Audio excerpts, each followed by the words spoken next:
ఇప్పుడు ఒక ఫేజ్ మీరు ఒక స్క్వాడ్రన్ అంటారు, ఆ స్క్వాడ్రన్ డెలివరీకి ఒక 20 సిద్ధంగా ఉన్నాయి. మిగిలినవి ఇప్పుడు కల్నల్ రావు గారు చెప్పారు Saab or European Union with technology transfer చేస్తున్నాం. కొంత అంటే రాఫెల్తో పోటీ పడేంత కాదు కానీ ఒక మెట్టు తక్కువేమో. ఇన్ని దేశాల నుంచి ఇన్ని రకాల ఒప్పందాలు చేసుకొని దిగుమతి చేసుకోవాల్సినంత నెసిటీ భారత రక్షణ రంగానికి ఉన్నదా? ఇది క్రిటిక్స్ నుంచి వచ్చే ప్రశ్న అండి, నాది కాదు. నేనైతే సపోర్ట్ చేస్తాను. అంటే లేదు, క్వశ్చన్ చేయడం తప్పేం లేదండి, క్వశ్చన్ చేయడం తప్పేం లేదు. అంటే వాట్ హ్యాపెండ్ ఇస్, మనము ఏజ్డ్ ఎయిర్ క్రాఫ్ట్స్ చాలా రోజుల నుంచి మనకి ప్రాబ్లం అవుతుంది, వాటి మెయింటెనెన్స్ అవి అవుతుందని మిక్స్ వాటిని మనం ఫేజ్ అవుట్ చేసాము. ఆ ఫేజ్ అవుట్ చేయడం తోటి మనకి 43 స్క్వాడ్రన్స్ ఉండాల్సింది 29 స్క్వాడ్రన్స్ దిగొచ్చాము. అండ్ అప్గ్రేడెడ్ కేపబిలిటీ 50, కానీ India is looking at having 62 to 64 squadrons అంటే బేసిక్లీ ఫైటర్ క్రాఫ్ట్స్. సో అక్కడికి వెళ్ళాలంటే మీరు యాజ్ ఆఫ్ నో మీ స్ట్రెంత్ తీసుకున్నా అంటే 29 లోనే ఉన్నారంటే you're less than 50%. So next few years should be time of express proliferation అనమాట. అయితే I certainly personally don't believe కి EU దగ్గర నుంచి మనం వేరే ఎయిర్ క్రాఫ్ట్ తీసుకోవాలని నేను నమ్మను. దో ఎస్ టాక్స్ అయితే ఉన్నాయి, కానీ because Rafales are the most advanced aircrafts they have. Putin మన ఇండియాకి వచ్చి వెళ్ళిన టైంలో Su-57 ఆఫర్ చేశారని చెప్తున్నారు ఆయన.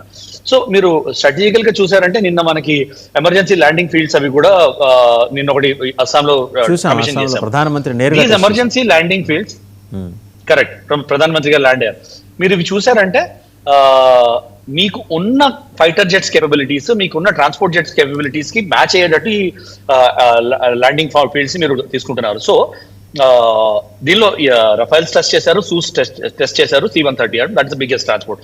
అంటే 74 tons కేపబిలిటీ ఉన్నది, 74,000 tons కేపబిలిటీ ఉన్నది. ఇప్పుడు ఈ ఏదైతే C-130J జెట్ ఏదైతే ఉందో అది ఫుల్ లెడ్ వెయిట్ 70 tons ఉంటుంది. సో 70,000 కిలోలు అనమాట. సో వాటిని మ్యాచ్ చేస్తూ తీసుకుంటున్నాం. So now diversifying and buying one more air craft, దాని కేపబిలిటీస్ యాజ్ అగ్రీడ్ సూ కన్నా రఫేల్ కన్నా తక్కువ వాటి కేపబిలిటీస్, అలాంటి వాటిలో ప్రాలిఫరేట్ చేయడం కన్నా, కంగారులో ప్రాలిఫరేట్ చేయడం కన్నా we have good relationship with Russia. Su-57 మనం తీసుకోవచ్చు. Russia is willing to setup shop in India. ఇండియాకి వస్తాము, మీ టెక్నాలజీ పార్ట్నర్స్ తోటి మేము కూర్చుంటాము, we'll setup shop, maximum technology మీకు ట్రాన్స్ఫర్ చేస్తాము, క్రిటికల్ కాంపోనెంట్స్ మీకు మీరు ఇండిజినస్ గా తయారు చేసుకునేట్టు చేస్తాము అని అన్నారు.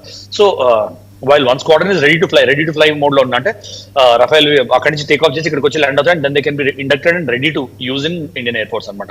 మిగతావి ఫేజ్డ్ మేనర్ లో ప్రతి ఏడాది ఒక్కొక్క స్క్వాడ్రన్ మినిమం 1 స్క్వాడ్రన్ వాళ్ళు, లేకపోతే 2 స్క్వాడ్రన్స్ వాళ్ళు ఇండక్ట్ చేయడానికి ట్రై చేస్తారు. It will be speed track, ఎందుకంటే ఇమీడియట్ రిక్వైర్మెంట్, ఇంపరేటివ్ రిక్వైర్మెంట్ ఉంది కాబట్టి. సిమిలర్ గా Su-57 లాంటి ఎయిర్ క్రాఫ్ట్స్ తీసుకొచ్చాయంటే ఒకటేమవుతుందంటే you'll have to look at your own capabilities also అండి. అంటే మన ఎయిర్ ఫోర్స్ కొనే కేపబిలిటీస్, మన పైలట్స్ కేపబిలిటీస్ అంటే as of now our pilots are trained and habituated to Sus and Rafales. ఇప్పుడు మీరు ఇంకో 6th జనరేషన్ ఫైటర్ తీసుకొచ్చారంటే మళ్ళీ దానిలో training, getting use to it will take time అండి.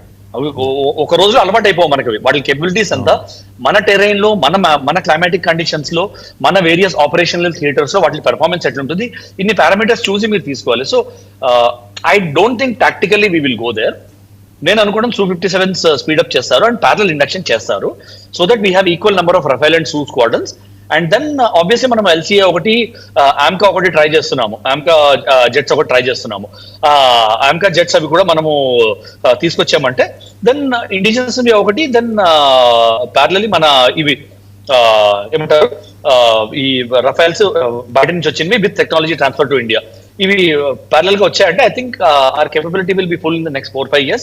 Will be at least at level where ఒక concern లేకుండా ఉండే పొజిషన్ కి అయితే చేరుకుంటాం in next 4-5 years if we can speed track defence procurement and approval process అని నేను అనుకుంటున్నానండి. రైట్. ఒకసారి సాంబశివరావు గారు as a scientist, as a geopolitical affairs expert, మనము ఈ strategic procurement of these fighter jets, Rafales అక్కడతో ఆగట్లా, Su-57 ఇప్పుడు if everything goes well Saab కూడా రావచ్చంట. మనకి నిజంగా అంత అవసరం ఉందా? గ్లోబల్ డెవలప్మెంట్స్ మనల్ని ప్రాంప్ట్ చేస్తున్నాయా to spend on those particular segments?